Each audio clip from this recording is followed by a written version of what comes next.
I mean, you've talked a lot about freedom. I've heard you talk about freedom, I think, every time I've seen you. Yes. And yet there are those who would say, look, let's take Guantanamo Bay and Abu Ghraib and rendition and all those things. And to them, that is the complete opposite of freedom. Of course, if you want to slander America, you can look at it one way.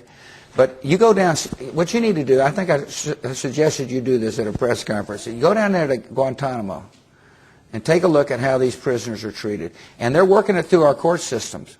We are a land of law. But the Supreme Court have just said, ruled against what you've been doing down there. But the district court didn't, and the appellate court didn't. The Supreme Court's supreme, isn't it? It is, and I accept their verdict.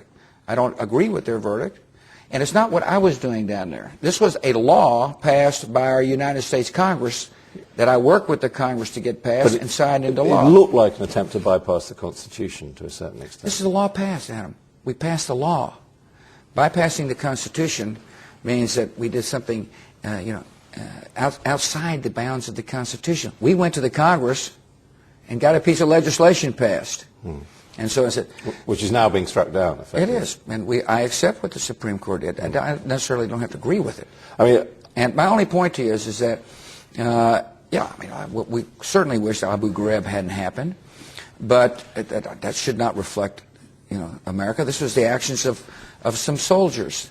That doesn't show the heart and soul of America. What shows the heart and soul of America is the sacrifice of our troops willing to defend our country and liberate 50 million people, or the generosity of America when it comes to providing money for HIV/AIDS in Africa, or the fact that America feeds more of the hungry in the world than any other country. That's the true America. I talked to Tony